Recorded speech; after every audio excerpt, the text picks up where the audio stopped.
Hi, I'm Mohammed has been Pakia Mohammed, and today I'm going to present on how to make NaCl salt crystals. How does the NaCl form naturally? The natrium atom has an electron configuration of 281, while the Cl atom has an electron configuration of 287. Visually, we can see all of these in this visual.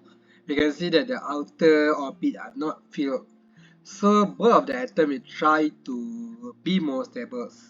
The gem atom will try to lose one electron to produce a more stable positively charged natrium ion, while the chlorine ion will receive one electron to form a more stable negatively charged chlorine ion. Since the natrium ion is positively charged, it's going to attract the negatively charged chlorine ion. So one natrium ion is going to attract 6 chlorine ion. Vice versa for the chlorine ion. The repeated pattern of this is going to look something like this. This is very complex. We don't want this. If we try to look it in a unit cell way like this is the first unit cell and the second unit cell.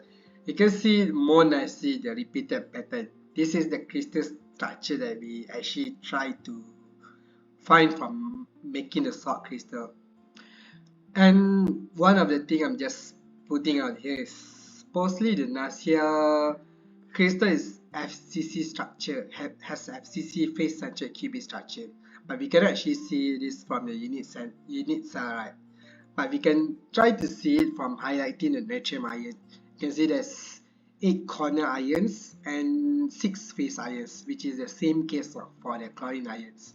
So the NaCl is an FCC crystal, but to be more specific, it's a two interpenetrated FCC lattice. But how do we expect to see them? In reality, the natrium ion and chlorine ion are very small. They are in nanometer scale. We cannot see them with our bare eyes. So we cannot really expect to see them in 3D form, hypothetically. But we can instead expect to see at least in 2D form, either this kind of structure or this kind of structure. In fact, if you try to see the NaCl salt grain structure, right, most of them will form like some kind of cubic structure, but they are very small, so most of the time people don't realize it, which is pretty interesting. They are naturally forming in a cubic structure. Maybe some of them are imperfect, but that's due to other factors. But this is what we try to see from our attempt to make NaCl salt crystals. How do we make these crystals? NaCl is an ionic compound. They are soluble in polar solvent. So we can try to dissolve them into polar solvent and let it form back to NaCl salt. And let it grow bigger and so it will produce more visible pattern. So what we actually need to produce this crystal is just a container with water, NaCl salt and petri dish. Or anything white enough so we can let it evaporate. The general step and idea of the procedure is listed below. I'm just going to go through it briefly. First, we need to boil water so it's very hot, so the solubility of the water is very high. Then we are going to pour salt into the boiled hot water and stir. We will do this until it is super saturated NaCl solution. You will notice when the salt is stopped dissolving into the water. We want supersaturated solution because supersaturated solution has more solid in the normal temperature, which will form crystal more faster. Then we are going to let the solution to cool down and put a thin layer in a white plate so it can start evaporating. NaCl crystal will start to form as the water starts to evaporate, as the positively charged natrium ion is going to attract to the negatively charged chlorine ions. We needed to cool down the solution first because we don't want there to be temperature gradient when we are evaporating it, because it will disturb the crystal formation. The below I'm just listing the most ideal procedure. I'm not going to read this because I didn't do this. I'm just putting the information down there. Next, I'm going to show a video of me doing the procedure.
Yes, you guys have seen the procedure, and if you manage to do the procedure perfectly and you have the perfect condition for the crystal to grow, after a few days of evaporation, you can start to see cubit-like shape. The crystal that I got is very small because I didn't have the time to actually let them grow very big. Also, the solution I had was not a lot, so I couldn't let them grow very big. But the important thing is you can see that they have a very cubit-like structure. You can see the edges very clearly. So this is a very good thing. You can also see, I like to believe you can also see like some kind of cross pattern. I like to believe maybe the center one is a face atom, the corner one is a corner atoms. So this is an FCC structure. I don't know for sure, but for me, I like to believe that it is true. And if you and since we managed to get a crystal, I think we managed to do something. So the discussions is more on the factors are affecting it. There's three factors affecting it: the temperature gradient, the evaporation rate, and solution saturation. There are a few other things, but I think they are less important.